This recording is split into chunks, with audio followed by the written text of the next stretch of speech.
Okay. Hey, everybody. It's Brian. It is Sunday afternoon, which uh, yeah. No, Beta Wolf. That's yeah. So I hope everyone had a good holiday. We'll get to that, Beta Wolf. We'll get to that. Yeah. Hope everyone had a good holiday. Hope everyone enjoyed their U.S. Thanksgiving holiday, or Thursday, or Friday, as the rest of the world called it. If you're celebrating Thanksgiving outside the U.S., welcome to the holiday. It's not bad. Could be worse holidays to eat yourself into a stupor and then take an afternoon nap. We ended up. I invited my trainer to Thanksgiving. Him being from Sweden, but he was a veteran, so he served in the U.S. Navy. It's a corpsman. Uh, his family his mother was American, but his father was from Sweden, so they kind of did Thanksgiving when they're growing up. So it was fun. I think he had a good time, and we didn't do the traditional turkey and all that stuff, but it was good. And I'll see him tomorrow, and he took some leftovers home, which is always good. It was nice because he was like, about a couple weeks ago, he said, I don't, I was like, what are you doing for Thanksgiving? He's like, I don't really have anything. I was like, oh God, man, that sucks. And it was real weird. And I was like, hey, we should invite him. And my wife was like, yeah, cool. So we were able to accommodate. It was great. And so he came over for a couple hours. We watched the Cowboys whoop hell on the Packers. Somebody and then he went home. So it was a good time, but it was something we'd not done before, inviting people over like a friendsgiving kind of thing. It was more we normally go low key on those kinds of things, so it was kind of interesting and different. So, um, yeah, I have been off the internet for news in the last couple of days, but I did see something here. We'll get to this in a second. So there's a vulnerability, actually three vulnerabilities in something called OwnCloud, which, for those of you who aren't aware, is folks like to not use things like Google Drive or OneDrive or any of those Dropbox, etc., because they like to control their data, right? And OwnCloud is one of those options where you can host your own server. You can share files between people. Some organizations set up their own file servers. I use something called Sync Thing, which used to be called BitTorrent Sync, and it works fairly well. I was actually looking to see if there was any other options or anything new, and this is a different option. They have a different user method for these things. It's an open protocol, and you can share files between all kinds of servers all over the internet through TLS connection, decentralized. All the good things that people enjoy doing when they're trying to make that happen. So I was looking to see if OwnCloud or something would be a little quicker, a little faster, especially on my local drive network. But decided not to do that. Went back to Sync Thing. I was like, I'll just deal with the peccadillos that I've got of it. And come to find out, OwnCloud has a few issues. So OwnCloud, touts and brags about the fact they've got 200,000 installs, 200 million users, 200 million, 600 enterprise customers. They do have a non-free version, I believe, but they have several CVE 10 type vulnerabilities, including being able to steal admin credentials and configuration information.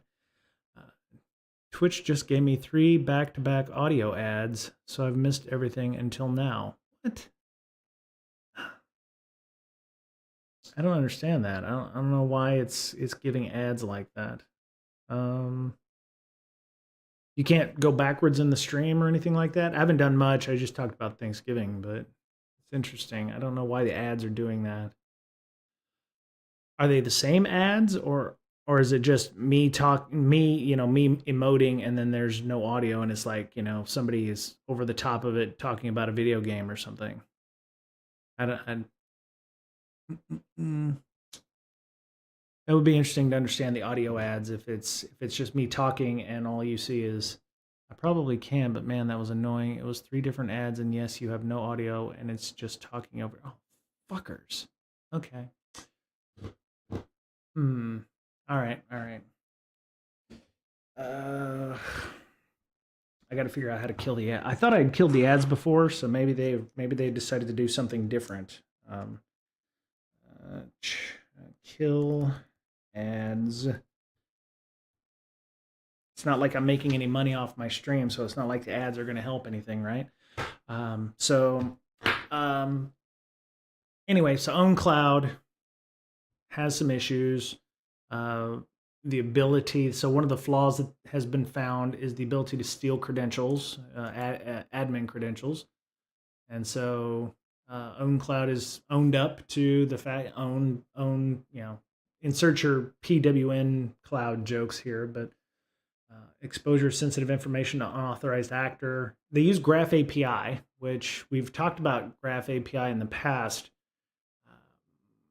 Earlier iterations of it did not have uh, any any real security. You could do introspection on Graph API and find all kinds of stuff with regards to the information in there. And the fact that they're using Graph API, it also relies on a third-party app that provides a URL, and so by using that URL when you do introspection or when you interrogate the Graph API third-party library, it gives you your PHP environment info. So it's using PHP as well, which is yet another problem. And so it says in containerized environments, environmental variables include sensitive data such as own cloud admin password, mail server creds, and the license key. Great. Oh, yeah. Thanks. Yeah. Yeah. Let me see here. Struggling CW. Let's see.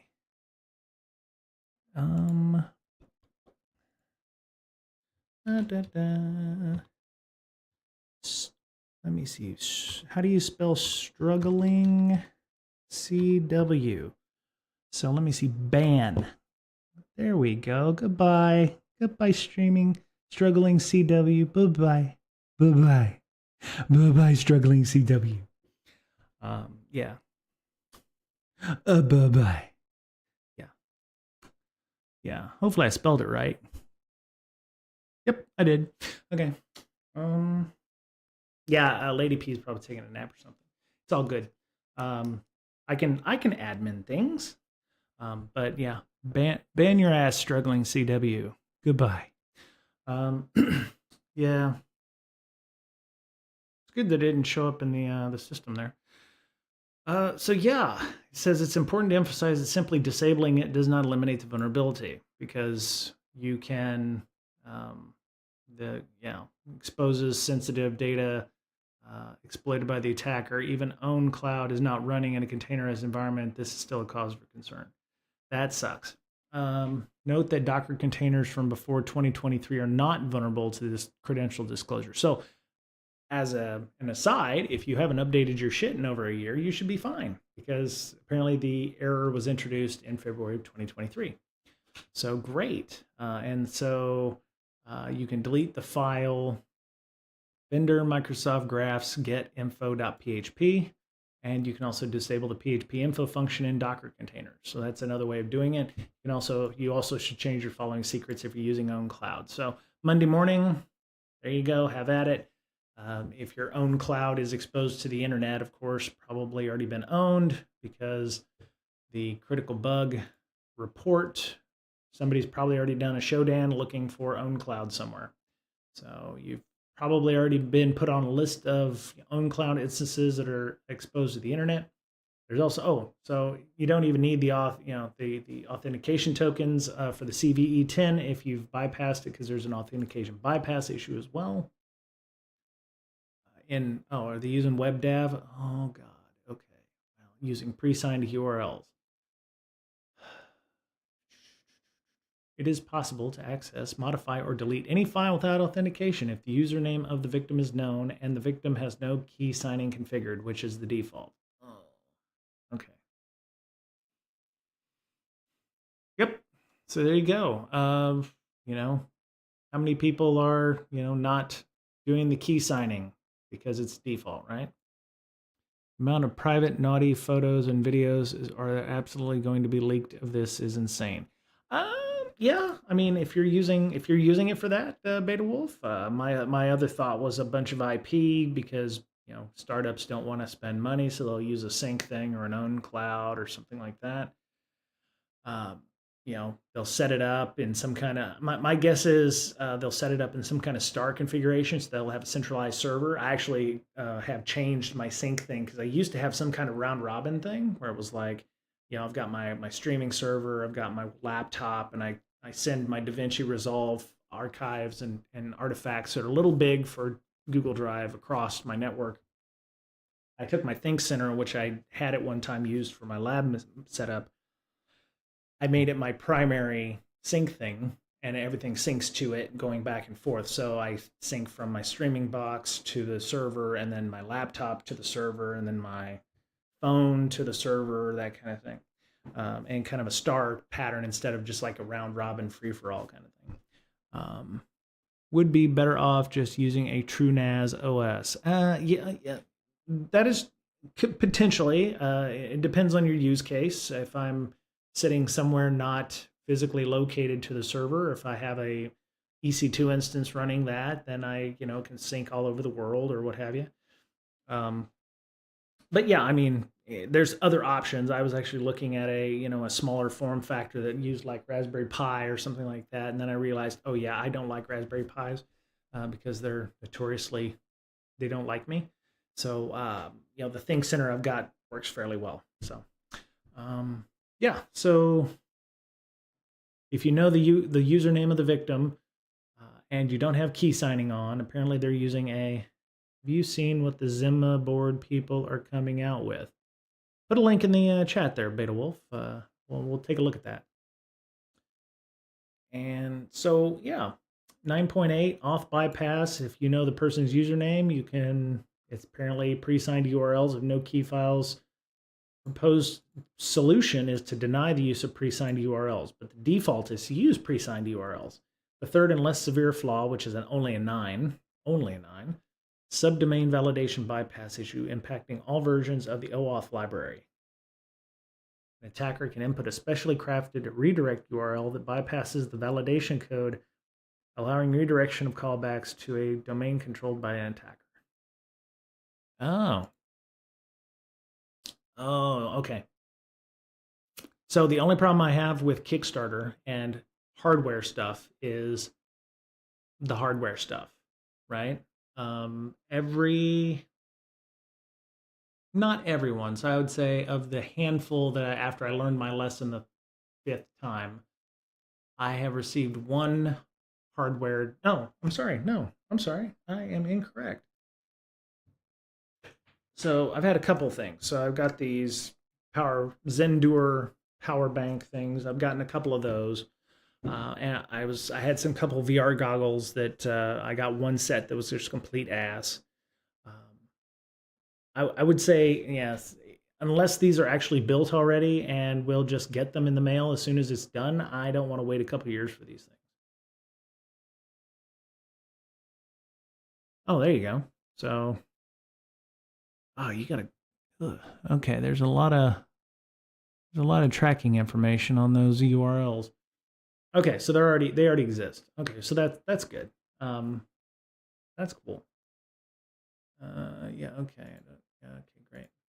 Oh yeah, I forgot about that. I added FakeSpot to my browser now, so apparently they use Shopify for their front end web browser. So that was a cool little piece of info that I didn't know. So the FakeSpot browser plugin in Firefox will do things like rate certain vendors or give you a grade based on those things. So cool. All right. Well, so they already exist. So it's what? No, go back to that thing. What was that? There it is. Zima board. Single board for creators. Oh, You throw 4 creators on it, and people will just lap it up, I guess. Yeah, that's a Pi or something. Yeah, I don't know what that is. Some kind of custom form factor. Interesting. 4 creators. Make sure you add 4 creators. So low cost single board server for makers and geeks. x86 SBC and appropriate power of a microserver. 4 terabyte personal cloud in 5 minutes. Figure a secure VPN to protect your digital footprint. Tune your network with OpenWrt and pfSense and a 4K media server that runs at Plex. Okay. All right. That's not awful. Casa OS based on Debian. Okay. Compatible OSs. Right. 4 cores, 1.1 gigahertz. Okay.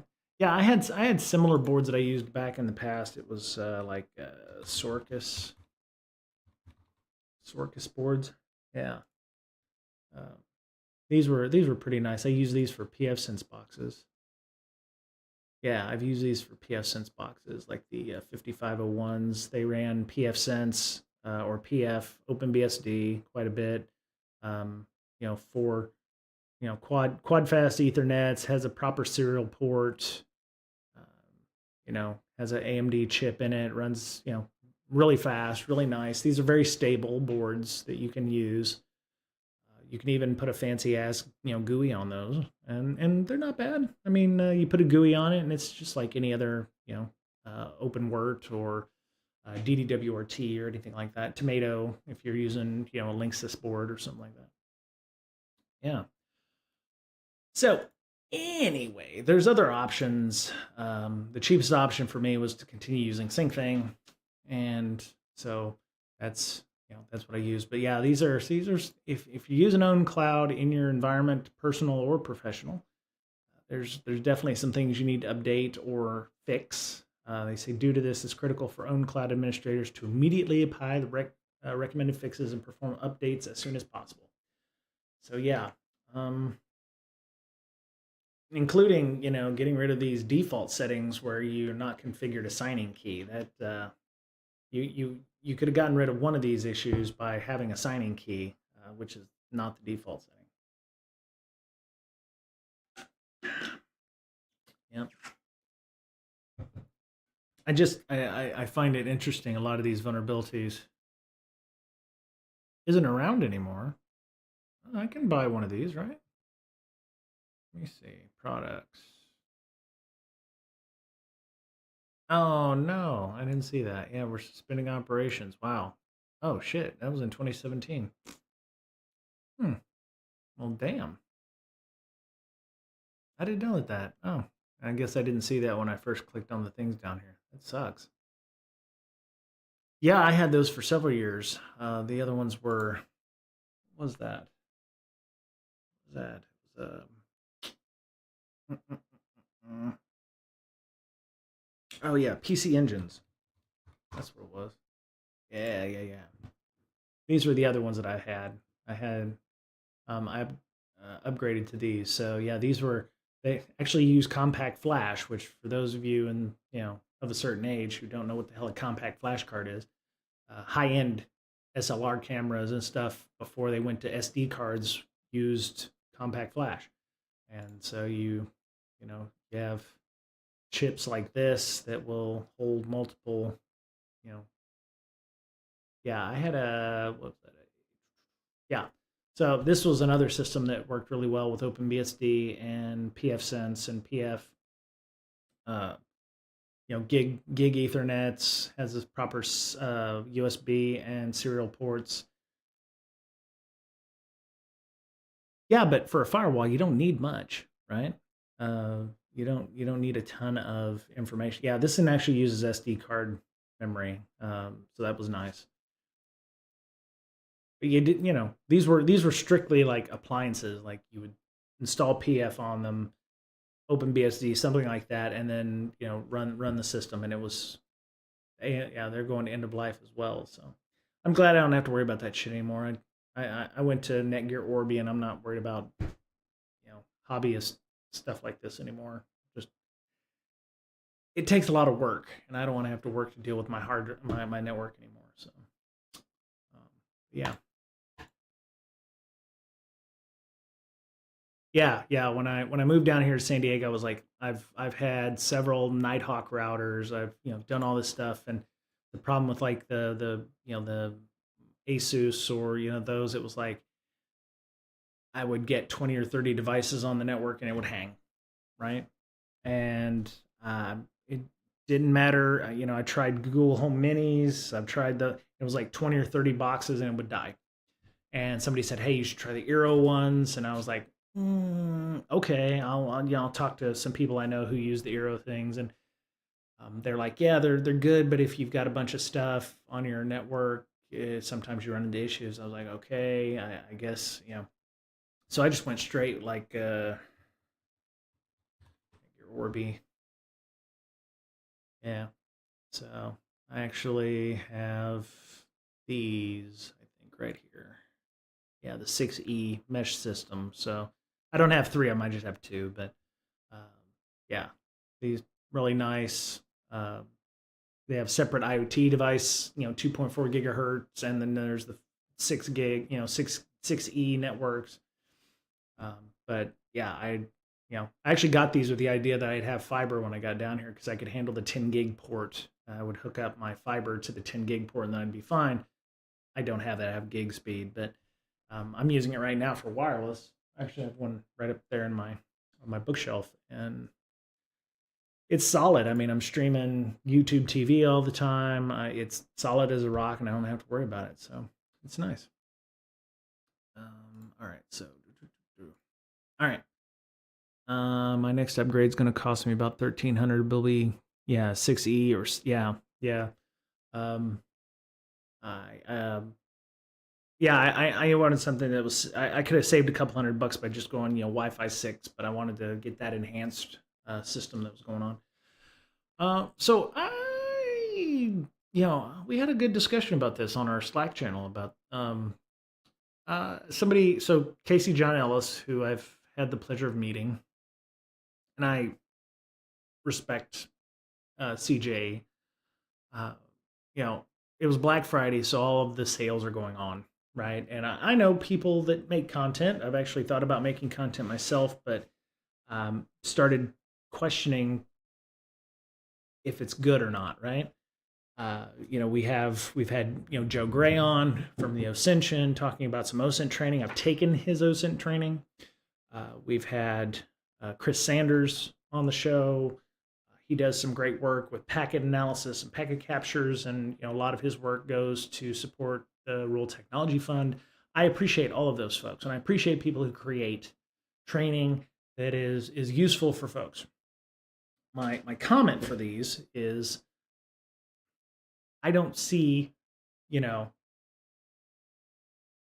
I have people who are friends of mine who've been out of the job for several months, and they're like, "Oh, hey, I should take this training. I should take this training." I'm like, how do you explain that to an employer? You know, for me, training is an investment. It was a long-term investment when I was getting into, DoD contracting and what have you.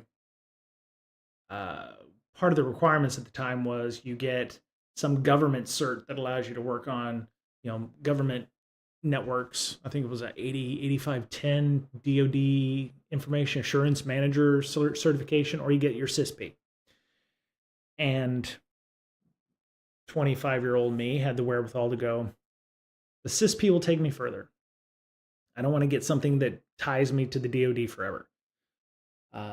Which was great. And I'm not a fan of how ISC is doing their shit right now politically, but, uh, you know, nobody ever says, "Hey, do you have your 8510 DoD IAM certification on job descriptions?" They don't.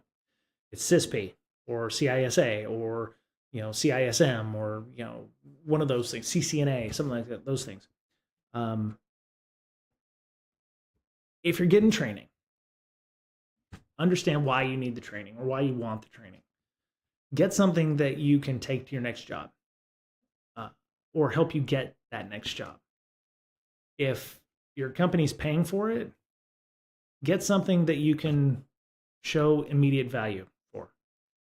my comment here was there's a lot of job descriptions out there, and we've talked about them. I've reviewed them. I love Joe. I love Joe.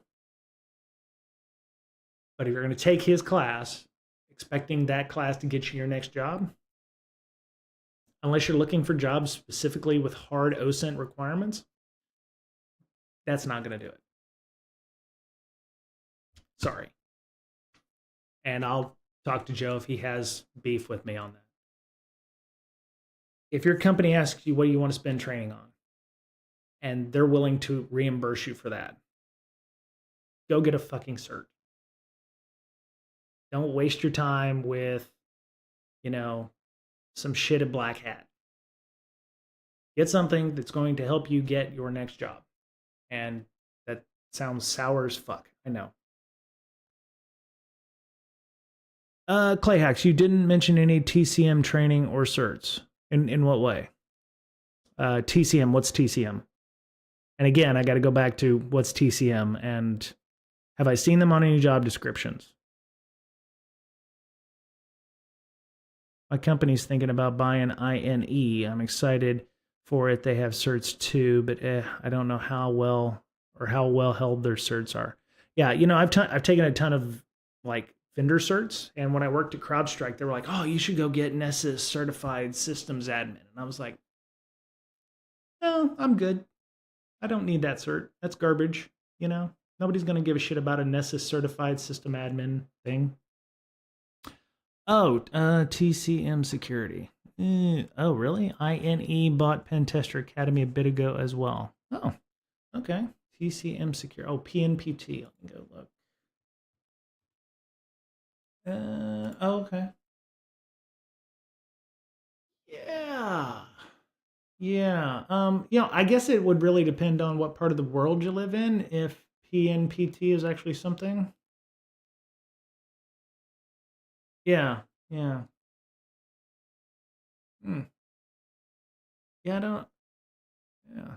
6 hours of training, resume review, and assistance. That's nice. I like that. I will say that PNPT, TCM obviously not a sponsor. I don't have any opinion one way or the other. All these companies are making their own versions of OSCP. Why shouldn't they, Beta Wolf? Why shouldn't they want to be, the SANS killer, the offset killer, right? The problem is getting acceptance by the rest of the world, the hiring world, as it were. Do recruiters even know who the hell TCM is, or PNPT, or the big ones are ISC squared, EC Council, unfortunately, maybe. Yeah. My problem as well as who holds them highly outside of the community. Right. It's like, yeah, outside, insider community, great. But are those people helping you find jobs? I actually felt really bad because I felt like I couldn't get people jobs in, or find them leads that would get them jobs. Yeah, exactly, Beta Wolf. It's how do I say it? For a select group of individuals, sand is valuable. To the rest of the world, no. So sand could be the equivalent of gold pressed platinum, but to some folks, they don't need sand. They need diamonds, right? And that's the problem. You need diamonds because, I have sand and sand is valuable to me, but diamonds are also valuable to me.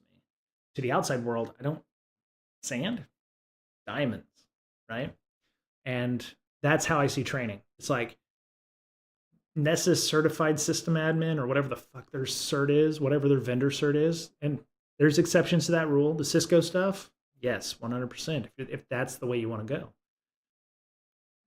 Nexpo's, vulnerability management engineer, fuck that noise. You know what I mean? Sorry, they're not sponsors of the show. They probably never will be at this point.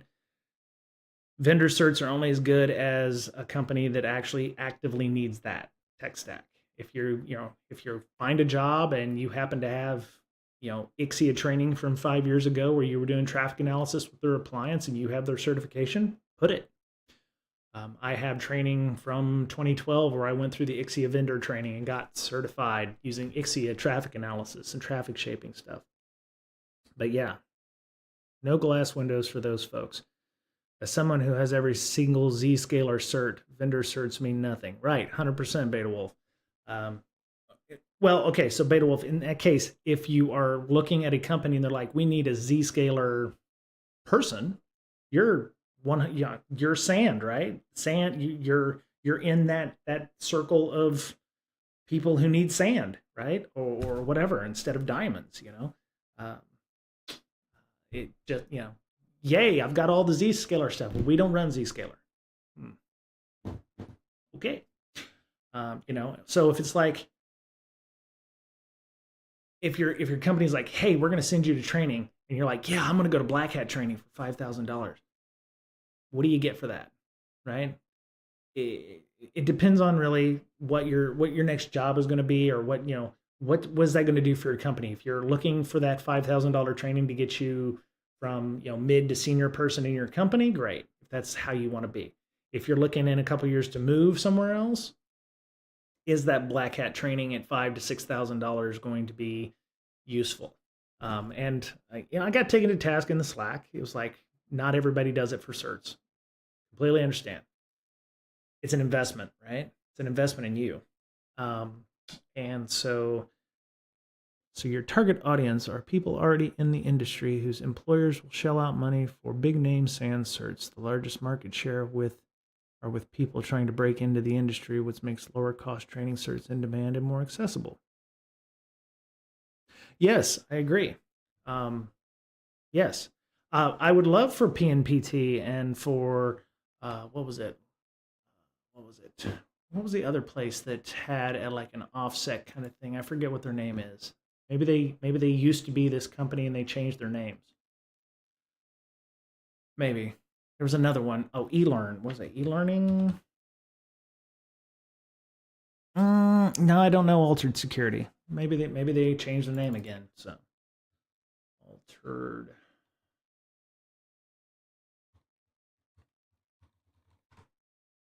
Altered Security. They're the global leader, are they? Are they the global leader? Okay. Right, Beta Wolf. Yeah.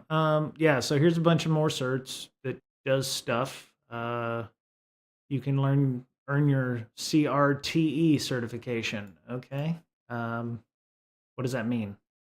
Because the problem is, as we've known, infosec people have a hard time. We have whole conferences and workshops based on how to hack your resume to get hired. How does this translate into skills and work that they need? All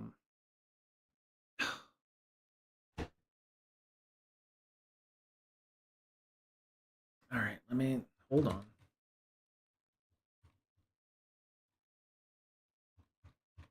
They turn something on or off for fucking ads. I hope to God that is not the case. Let me go see video producer, safety descriptions. All right. Gaming is security and privacy. I'm trying to go and look and see about turning off the ads. I just actually got an ad for going to Twitch's website, so they're really pimping that out real hard. So let me see. Opt-out preferences, download your data.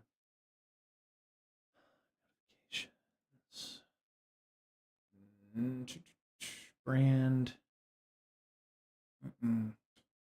Oh, wait, I'm in the wrong. Am I even on the right Twitch stream? Yeah, I am.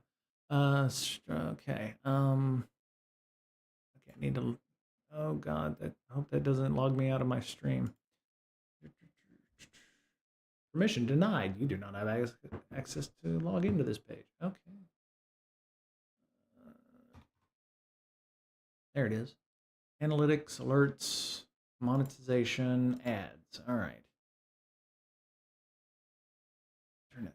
Turn that shit off. Okay, so it says ads new, so my UI has changed a little bit. Yeah, that sucks. Disable pre-roll ads, enable dashboard notifications, enable stream ads on my channel. Okay, cool. All right.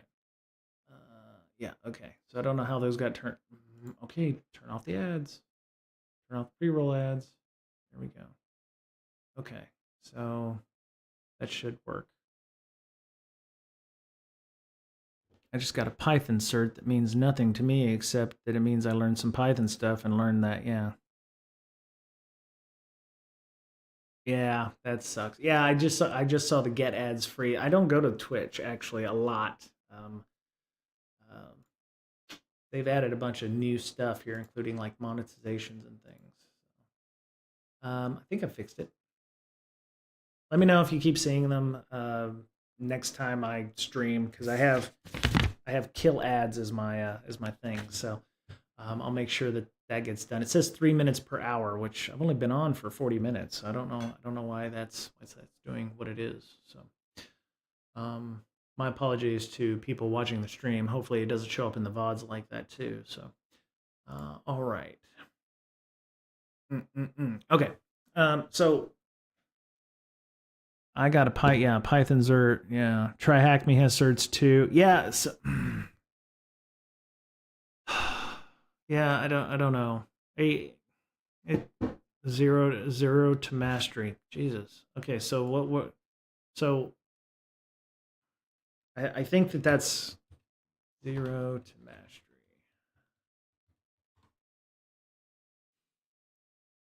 Hmm. My worry is that there's going to be people thinking, well, if I get these certs, they're going to help me.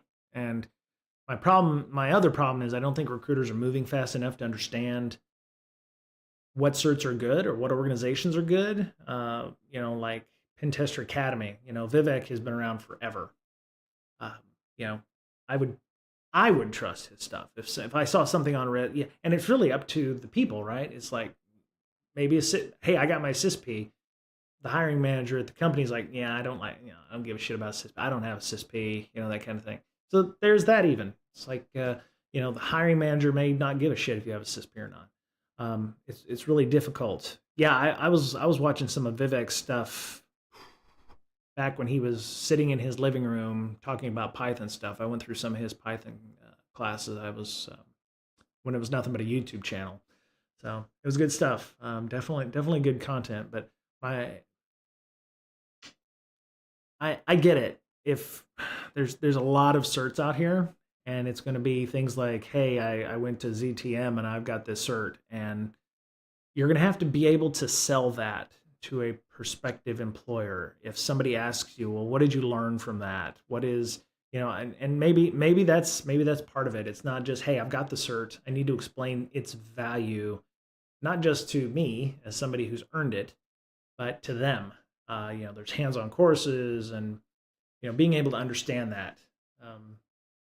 And it could all be smoke and mirrors too. It's like I can put down any kind of cert as long as I could show any kind of uh, well, obviously they can follow up with those kinds of things, but and I don't suggest you putting in certs that you didn't earn. But being able to show that value, if you can show that you took a $5,000 black hat course and the value that it gave your company or you taught you how to do X or what have you, I'm all for it. And of course, then there's still the folks that are like, I didn't need a cert to get where I am.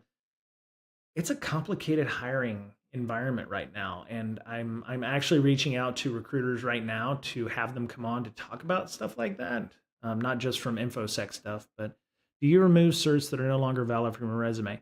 Yeah, I mean the vendor stuff I've taken off years ago, and for my next job, probably not in security. I'm not going to probably put some of the earlier certs. The incident handling stuff may still be good if I can sell it as, hey, I was the manager of those things. If I was looking for another IR job or another security job, then I would probably leave the more security stuff on there. At some point, if I completely escape, security and infosec, I may remove the CISP one and put like my Agile Scrum Master stuff or my certified Scrum product owner certifications instead of all of the security stuff at top.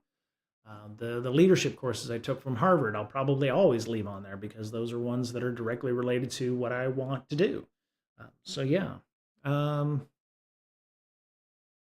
yeah, it's complicated.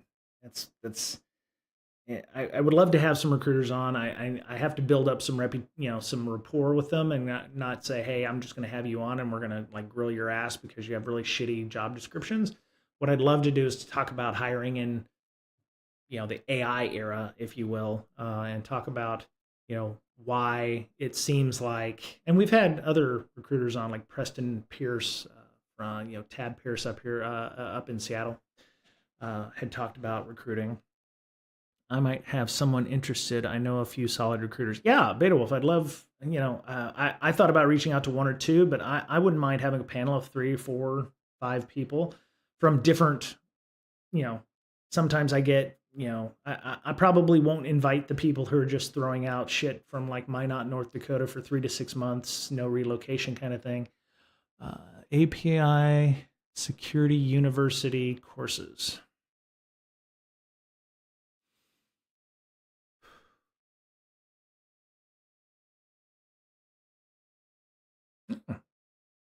Okay. That's a lot of free training. Our students work at the following companies.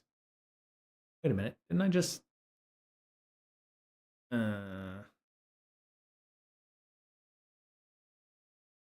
I'm checking to see if it's the same crawl across these organizations. Our students are getting hired by top companies. Yeah, I'm seeing a lot of the same logos or notches in the bedpost here. So yeah, of course Amazon, yeah, Meta, yeah, sure, why not Google, yeah, yeah, FedEx, yeah,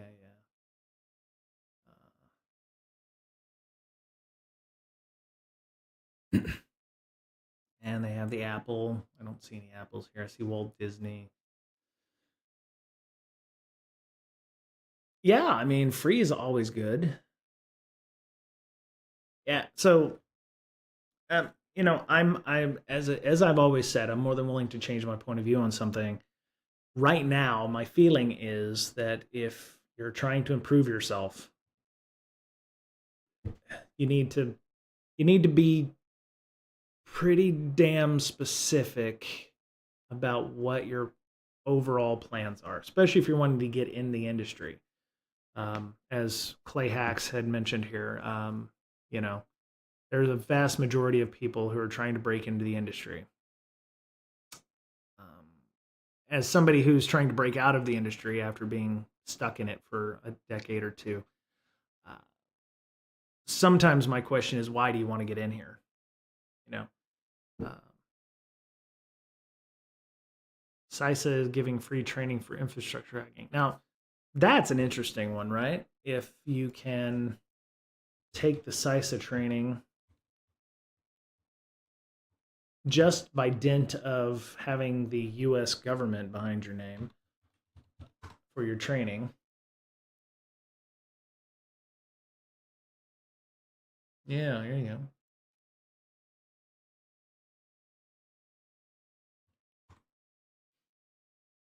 Independent study courses. Okay. So yeah, and foundational courses, National Infrastructure Protection Plan, Critical Infrastructure Support Annex, security security awareness training. They have in-person training in Idaho. Ugh, Idaho? I guess. Scenic Idaho.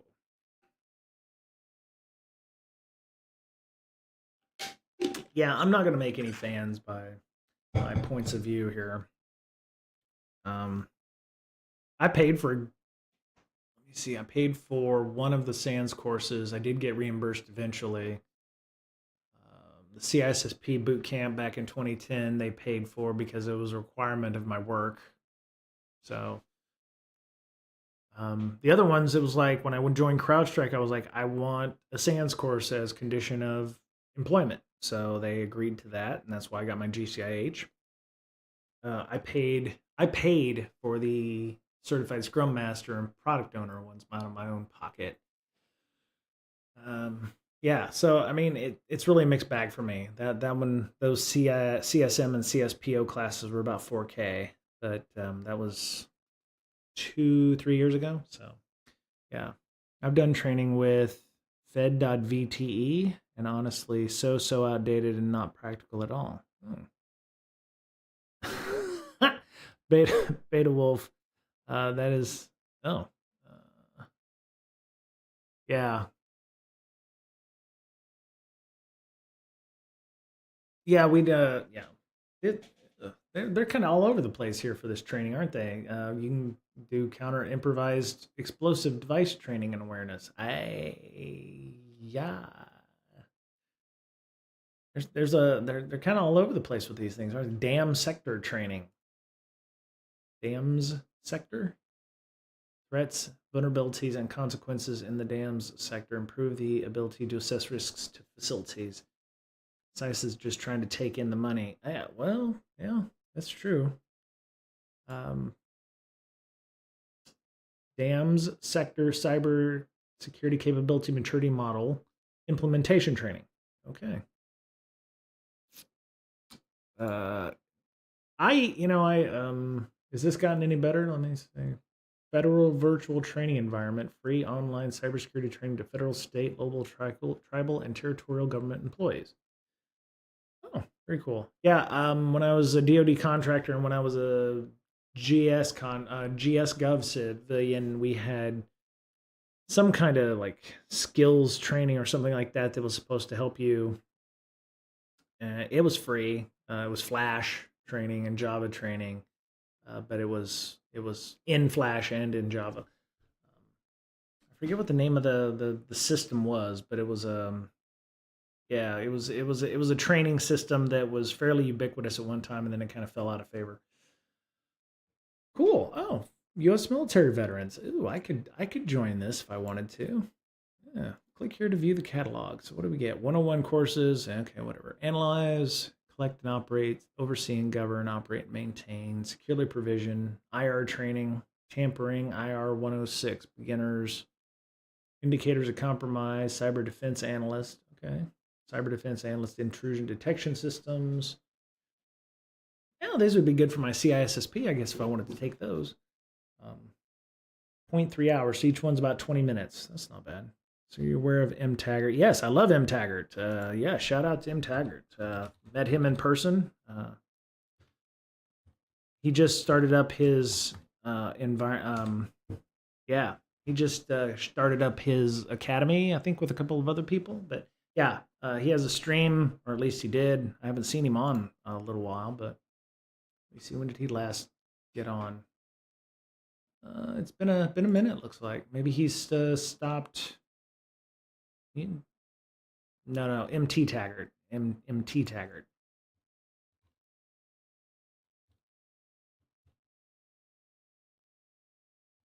Yeah, MT Taggart.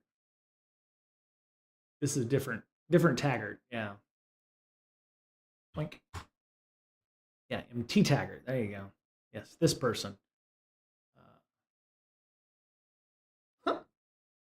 Well, that's kind of he's actually got me on his sheet. So yeah, MT Taggart's a good person. Yep, the Taggart Institute. Yes.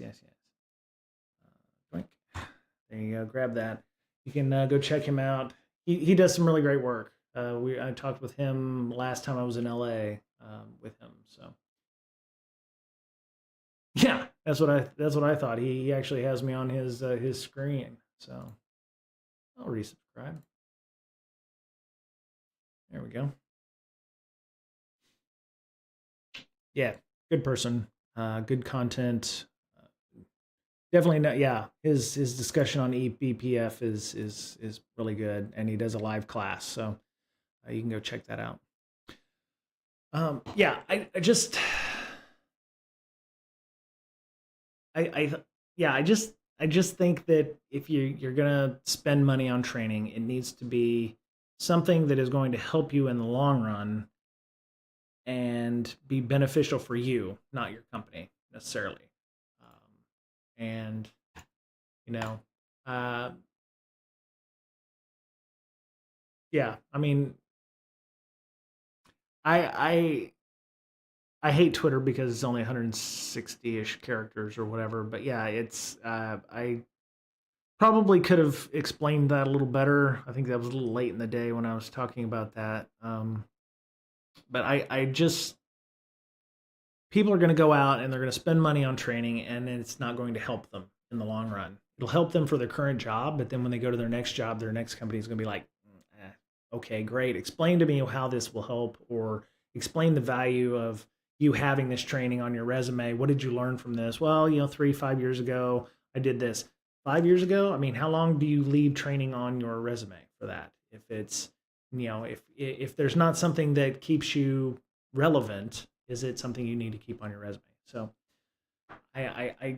maybe not so much the certs. I will concede that maybe not everything needs to have a cert, but you need to be able to show the value of that training as you continue on through your career. Like, oh yeah, when I took this training and I learned how to do blah, and I took it back, and it's like I tell people on their resumes, show how you've added value to the organization, because that's what ultimately hiring managers are looking for, is like, how did you increase efficiency or decrease costs, or what did you accomplish, what did you manage, what did you do, in that case. And I took this training. Okay, what did you do with it? Well, I just went back to work and continued to do my job.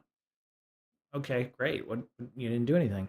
I went to my first B-Sides in Charlotte recently, and they had a very awesome red to blue attack and defense workshop. Cool. Yeah. Went to my friend. Yeah. So, Clay, did you was it good training? Who gave the training?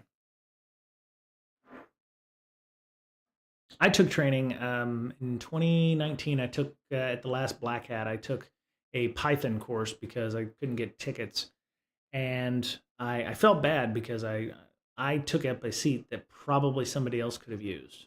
Uh, but if I hadn't, I wouldn't have gone to DerbyCon. But yeah, it was at that point I realized I probably shouldn't be taking training at security conferences anymore, because I've pretty much, I don't want to say aged out, but I've gone beyond the technical aspects of that. It's a pay to wolf. I forget what the class was. It had something to do with intro to Python hacking, or OS hacking with Python, something like that.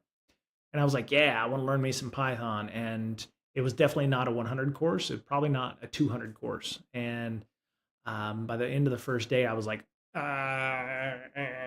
and yeah, I just basically had a thumb up my ass the rest of the time. I think I didn't even show up on the third day because I was too busy with LobbyCon and what have you. So I'm a bad person, but DerbyCon's gone the way of the dodo, and it is what it is. So speaking of eBPF, somebody, I believe one of our friends has mentioned that there's a Rust library for eBPF to create an eBPF library in Rust. So I thought that was kind of cool. Nicholas Downer, he's building a super awesome roguelabs.io. Hmm.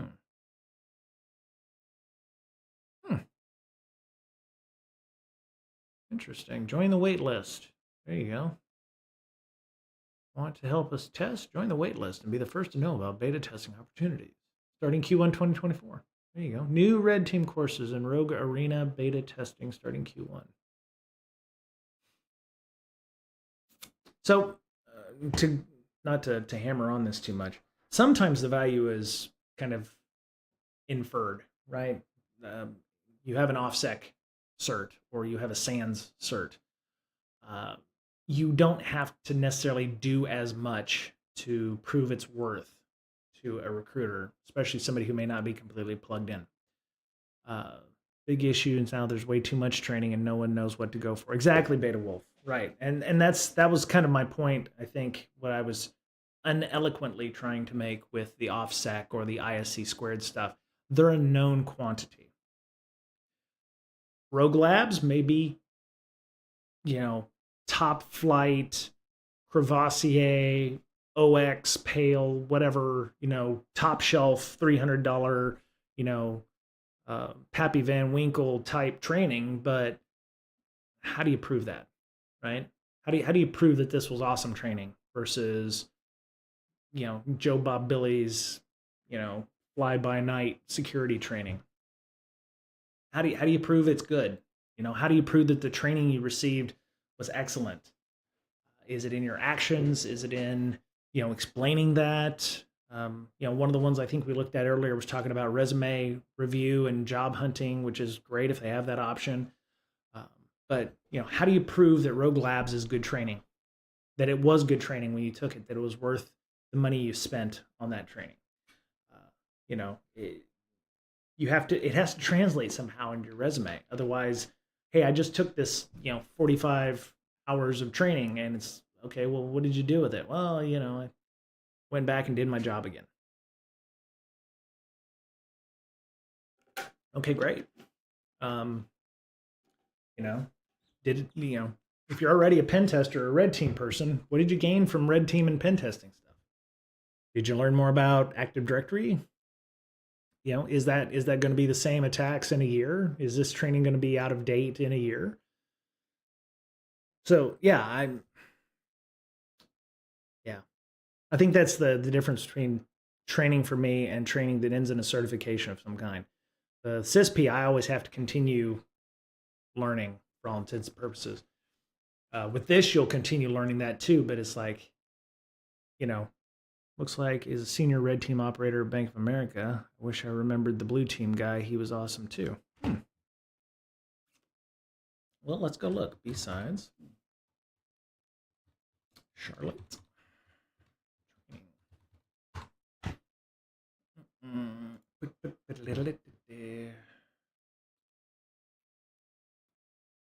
Sponsorship and support, conference archives.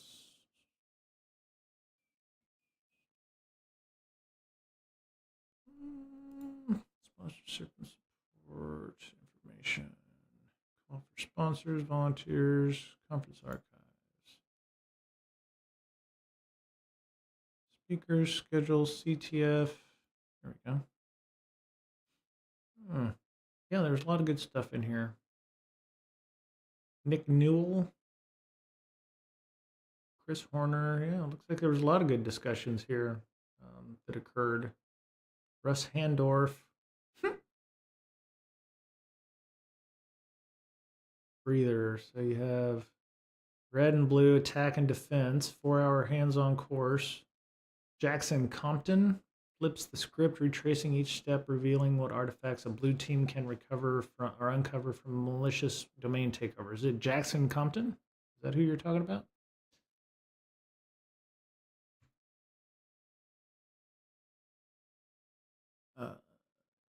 Yeah. So I don't know. Might be one of those folks.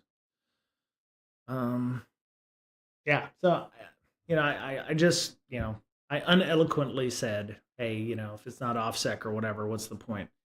We're going to have to show value when we buy something. Is it worth the $5,000?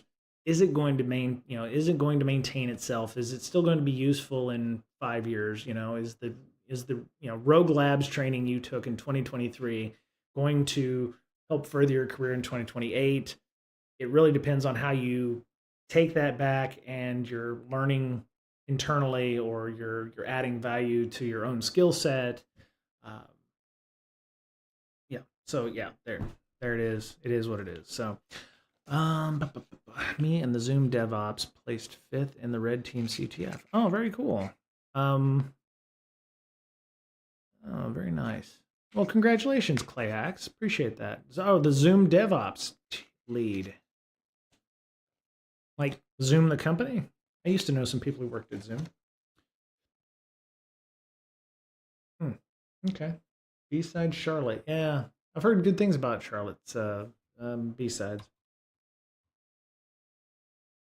Amount of scammy DevOps boot camps and courses out. Yeah. Yeah. And it's like the coding boot camps back in the day. I actually felt bad about taking the CISSP boot camp in 2010, even though I had like 7 years of security and IT experience where I would have been able to do that. I felt bad taking that because I was like, oh, I'm not should I be taking a boot camp just to get my certification? But yeah, it felt scummy actually taking the boot camp, but it was like if I want to continue working and paying my bills and eating food and living in a house, then I'm going to have to do whatever's necessary. So yeah, I'm luckily I passed. That was back when the Scantron sheets, and I had had to wait 6 weeks to find out if I passed or not.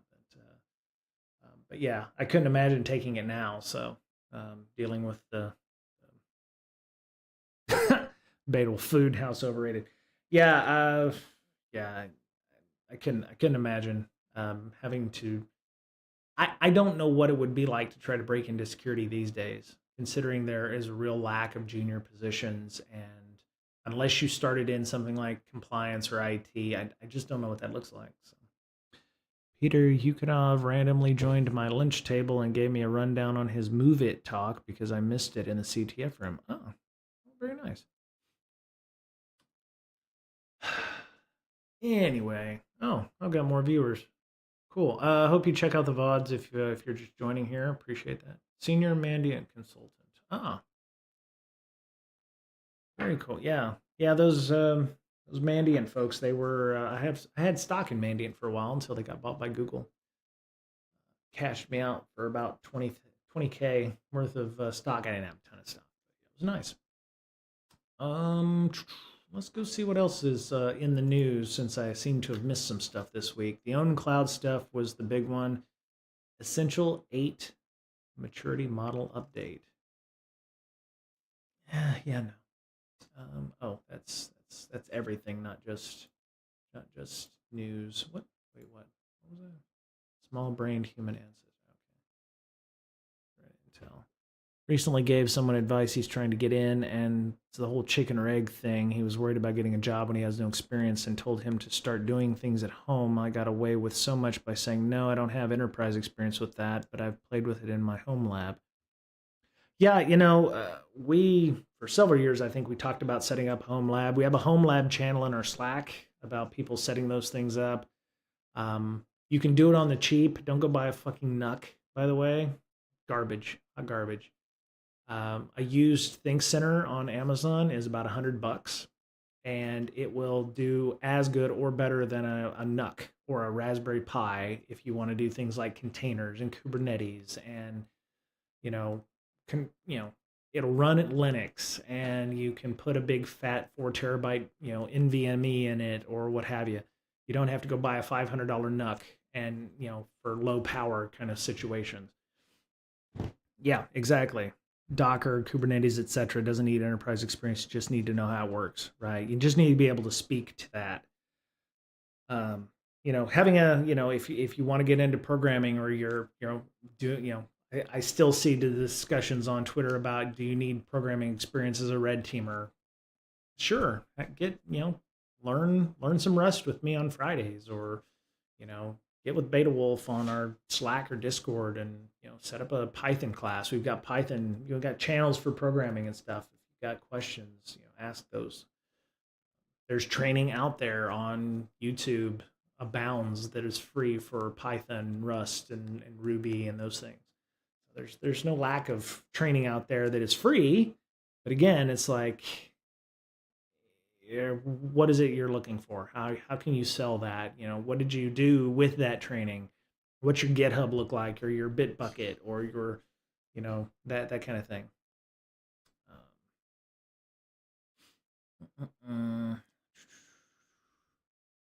Cyberlink installer. Cyberlink.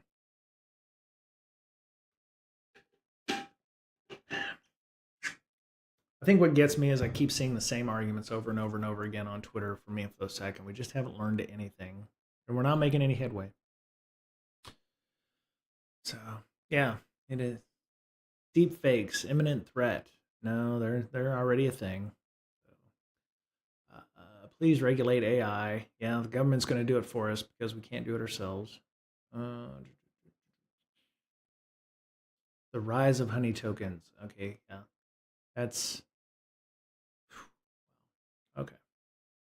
So yeah, there's not a lot going on, at least in the threat intel feed. Let me go look at infosec here. Defending Azure Active Directory. Okay, identifying suspected private loader servers with census. How to add exclusions in Avast internet security. Okay, if you use Avast, that's a good discussion. Do I want to click on that? I don't know. Let me see. Click on the link. Not fancy. It's really fun. It's not some massive hacker fest every day. Can it be? Sure, but don't expect it. People really sell this image of high paying, super fun jobs, but refuse to talk about all the basics that go into it. Oh, look at you, Beta Wolf. Yep. I can't retweet your stuff. Why do you hate me, Beta Wolf? Why? I'll just give you a heart. I'll just heart. That means we sell the industry so much and people eat it up. TV shows and yeah, nobody ever knows the truth. DEF CON gets a lot of attention. Mr. Robot gets praised for its accurate portrayal. But if we're being honest, the most accurate thing is boring day job. Exactly. Exactly. I mean, Neo was a boring ass day. By day he was a boring ass, programmer, mid level programmer.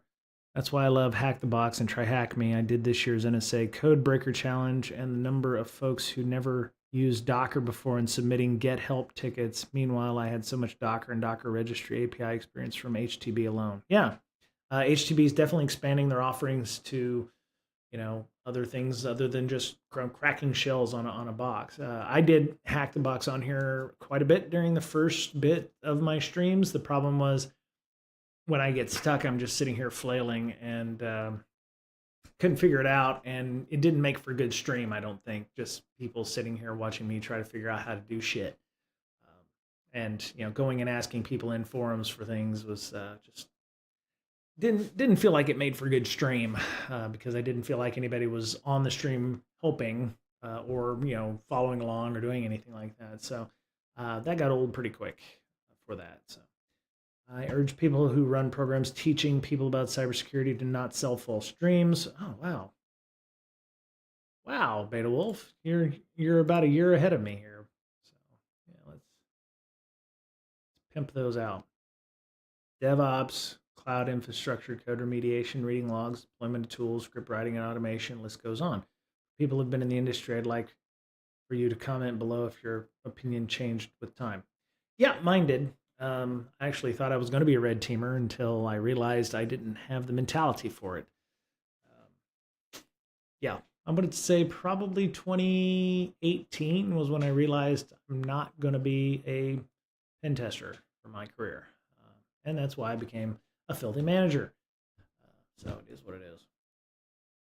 Who replied? Especially stunt hacks, contrived things. We need to value the quiet people doing the quiet work. Yeah, I've always argued that the silent majority of infosec aren't on Twitter. They don't watch streams like this.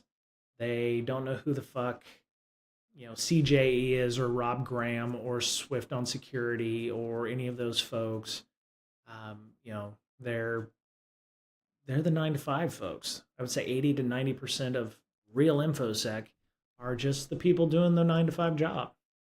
And they don't go to B-sides because they don't know about it. They're, they just work their job and they go home to their family.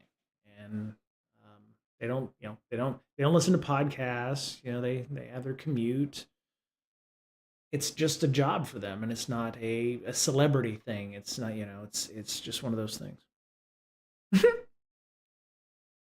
I don't know, Beta Wolf. 2022, July 15, 2022, you're not allowing me to do anything with your, it's all right though.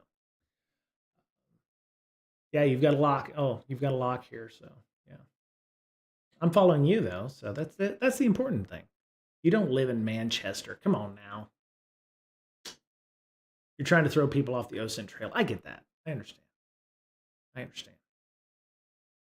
Yeah. I don't know, man. Maybe maybe that's from the before times before Twitter started sucking and you had things locked down. So. Yeah. Well, I had planned on, I was gonna ask Mr. Betcher and Miss Berlin if they wanted to stream tonight, but it's the holiday weekend, so I was like, maybe we'll try for next weekend. I'm gonna go because I want to get everything ready for tomorrow. It's one of those long weekends where when we go back to work on Monday, people still aren't going to be like fully engaged back into work. So it's almost like a 5-day weekend. So looking forward to that. Are you seriously waiting for John Hammond's video to drop when he receives the hard drive with 20 million malware samples from VX Underground, loads them all to a laptop, and then takes them to Geek Squad? No. I'm trying to figure out who Clay Hacks is talking to. Is it me or is it Beta Wolf? I'm trying to figure that out. John Hammond's video to drop. Yeah. No Context Theater. So John Hammond's. Again, I don't know that person. So yeah. Longer passwords. Oh, interesting. What's this? Hypothesis. Longer passwords tend. No. That's not it. Oh, okay. So that was weird. Okay. So I don't know what the hell's going on with that. Longer passwords tend to contain a few or just one character that would be an outlier with a. Oh, so somebody. Oh, okay. So here it is. Longer passwords tend to contain a few or just one character that would be an outlier within the trigram. In other words, what's statistically unlikely among 3 characters becomes statistically likely to appear at least once. Or perhaps exactly once among, say, 8 characters. So what they're trying to say is a password with at least one upper lower number special and at least 8 characters. If you make it a 15 character password, you're going to have one upper, one lower, one number, one special. Or no, you're going to have an upper, a special, and a number, and you're going to have like 12 characters. So when you're cracking passwords, you're not going to have, unless you're using a password locker or something like that, they're trying to say that your passwords are going to not be as random as you'd like them to be. It feels like. Yeah, the more common things will be. Yeah, and I've often wondered when you're making a password on the fly without a password manager, your first character is usually a capital letter because we want to start a sentence, right? So the first character is usually, capital F or something like that. I just wonder how many people have passwords that start with a number or start with a bang or something like that. You can, yeah. How many actually start with something other than a number or something other than a letter? Not a new notion. It's how I've always built out my dictionaries for password cracking. I've actually thought about, if you're not using a random password generator like a 1Pass or something, foreign words like some word in Spanish or something. Most people crack passwords from U.S. companies with U.S. English dictionaries. So if I'm using something that isn't a U.S. English word, that's yet another layer of obscurity, right? If I was using a word in that isn't used in the English vernacular like taco or something like that, then would my passwords be even more secure? I don't know. So, I have a lot of respect for OpenWall, by the way. I just want to say that. Definitely join their mailing lists if you can. Finding out that some of the threat intel or some of the articles that we get from like dark reading in those, they're just pulling that shit from OpenWall and then writing up a document about it. Like the glibc vulnerability that came out when they were talking about those things. In this case, I agree. You can use with Lady P. You can use a password manager to make one part, and then you add something to it later on to go hardcore. Yeah, I mean, the old YubiKeys used to be able to allow you to create like 32 random bits, and then you could just type a password and then tap the YubiKey and get 32 additional random bits to every one of your passwords. Taquero Mucho. I did not know that. So Taco Tuesday's out. My password of Taco Bang Tuesday is not going to work. Okay, Taco. See, and my first character Taco Tuesday 1, perfectly cromulent password right there. Upper lower number special, minimum 8 characters. Yeah. Mark that one down, Beta Wolf. That's where that's my password for my E-Trade account. You can use Taco Tuesday on my my E-Trade account. But yeah, so I've been working with a lot of vulnerability management and response, and I'm finding that I need to figure out how to subscribe to email address mailing lists for work, but I don't want to use my work email. I don't want to use my personal email because I've already been there, done that with things like OpenBSD and those. So I'm going to have to create a fake work account, like Gmail account, so that I can.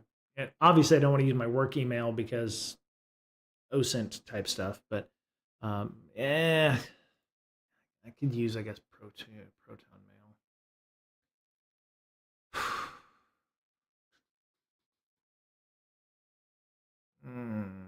I guess so, maybe. Mm.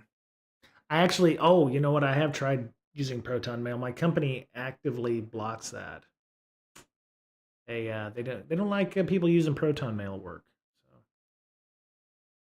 yeah, yeah, they don't. The minute I tried to go to Proton.me on my work computer, it gave me a pop up. So yeah, they're not fans of that site. I'd have to probably still use my work or my personal box here to view things either. But yeah. Um. Anyway, so Tuesday I have a doctor's appointment, which is one reason I wanted to stream today, um, so that some of y'all could get some of this face, this pretty face, and make sure that you know on Friday, yeah, Friday we'll still I'll do Rust, I'll do some Rust stuff, but I may not be on Tuesday, so that's why I'm streaming today. So we'll have some stuff for folks to talk about, and you can always hit me up. Worried about I don't know about egress of data. I don't know. I would imagine it's the privacy bit, but I've used things like Hushmail in the past as well. I actually hated Hushmail because it freaking used Java at the time. Is Hushmail still a thing? Yeah. Okay. Um, yeah, I had used Hushmail a long time ago. It's not nearly as cool and slick as this was. It was kind of hot garbage at the time. But it used Java, which I was out on Java, so I just said, "Fuck it, I'll just use Gmail from now on." But um, yeah, I've had I've had a bit of a renaissance with like OpenWall and those because things like the glibc vulnerability that came out, uh, Looney Tunables, I think is what it's called. Yeah.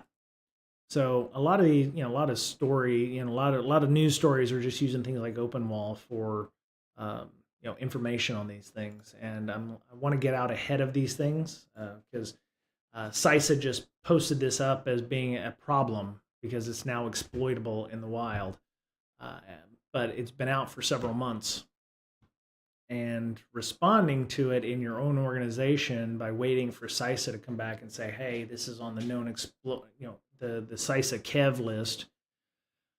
Not a good way of doing things. So I'm trying to get out ahead of these and trying to get more information through places like OpenWall, where people are more likely to talk about these things or share the detections or share additional information from a technical point of view.